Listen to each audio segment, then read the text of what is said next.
dapat para sa inyo na dagdagan o bawasan? Well, ang talagang inuna namin, siyempre, yung pinakamalalaking problema, yung constitutionality. Kaya yun ang tinutukan agad namin, yung para ayusin yung mga iba't ibang provision na sinasabi nga na unconstitutional. Pangalawa, ang malaking remedyo ay yung sa inclusiveness, yung sa pagkukonsulta sa lahat ng stakeholder. Hindi nagawa ito ng OPAP, hindi nagawa ng negotiating panel dahil sila ang kinausap lamang nila ay MILF. Kaya sinama-sama namin lahat ng mga sultanate, pati mga IP, pati mga Kristiyano, pati lumad, lahat ay kinausap na kinusulta namin. Kaya nasama namin doon sa substitute bill ang mga issue na ilinabas nila. Pangatlo, pinatibay namin yung proseso ng decommissioning.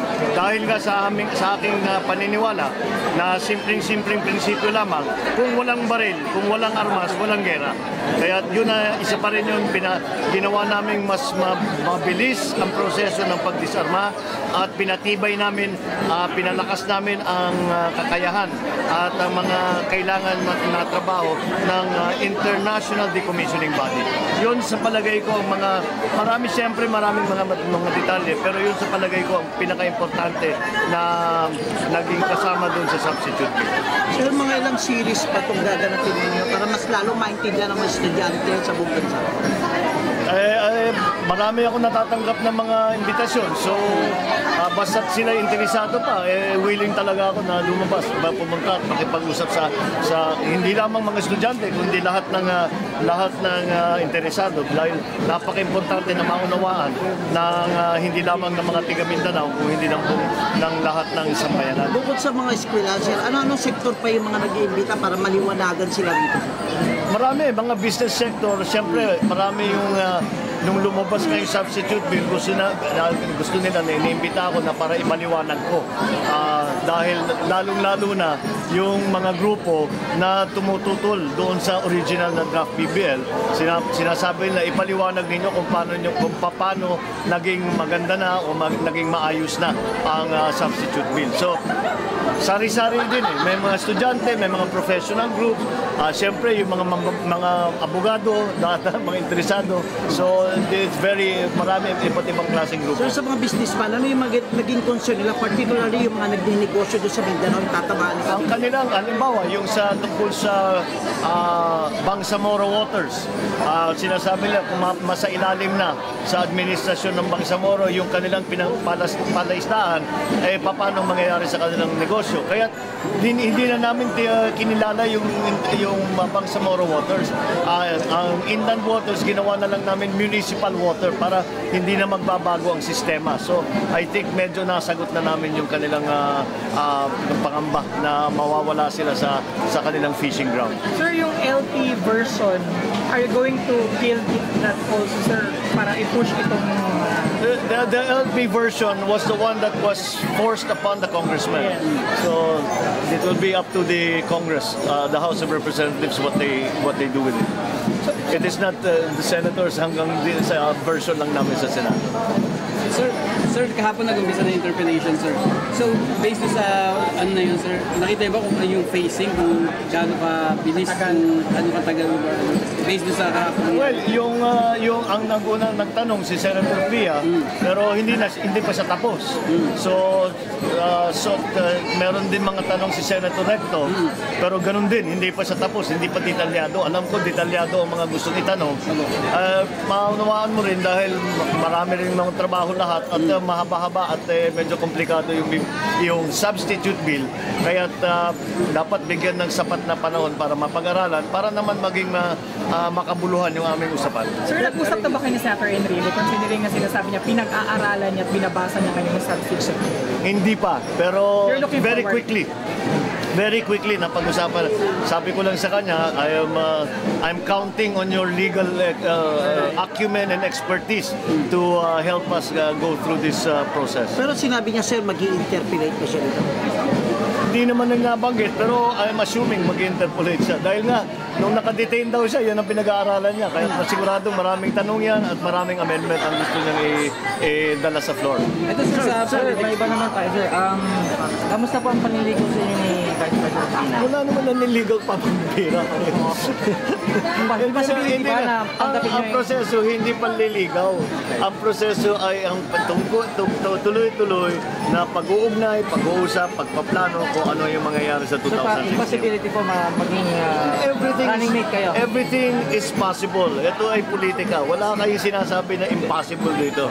Kaya wala pang definite na decision, pero kagaya ng sabi ko, we do not discount anything. We do not say ang lagi ko nga paulit-ulit na sinasabi, never say never. So you never know kung anong mangyayari pagdating ng Oktubre sa pag-file at kung anong mangyayari sa 2016. Sir, may napabalita na isa kayo sa kinukonsider doon sa alleged o cheese na tandem as a senator and senatorial candidate. Ano sasabihin niyo, sir?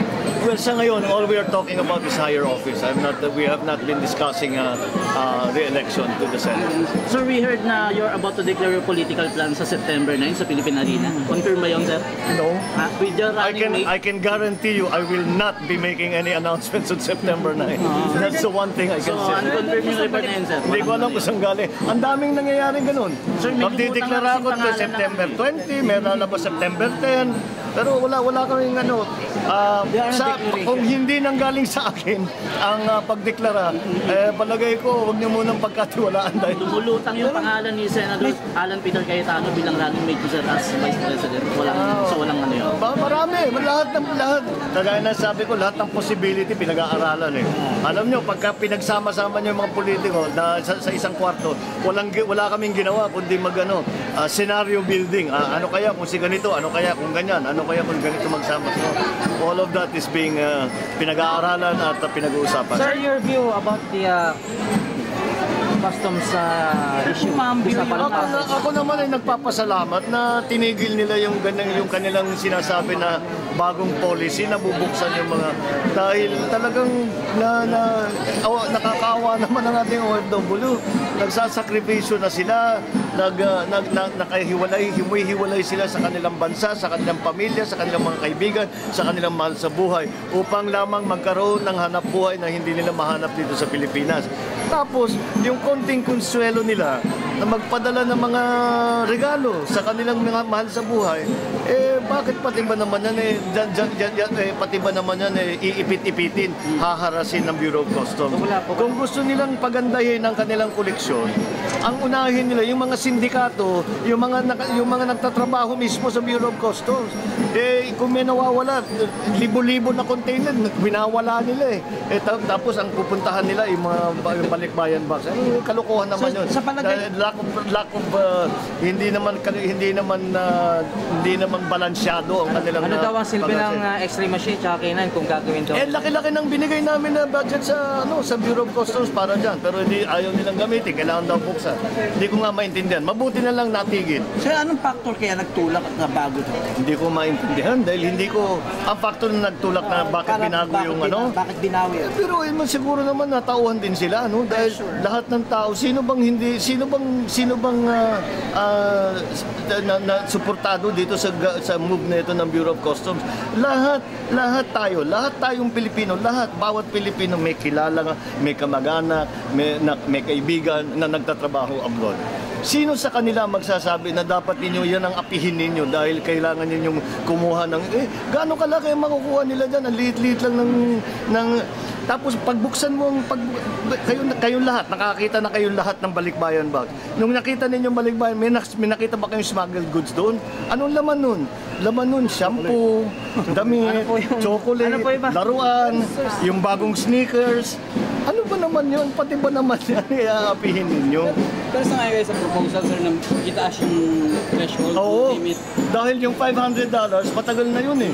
In fact, pag-aaralan ko pa yun, I told my staff na tignan, i-index kung kailan ginawa yung $500, ano yung valor nun ngayon. Yun ang dapat natin gawing limit. Thank you, sir. Okay, maraming salamat.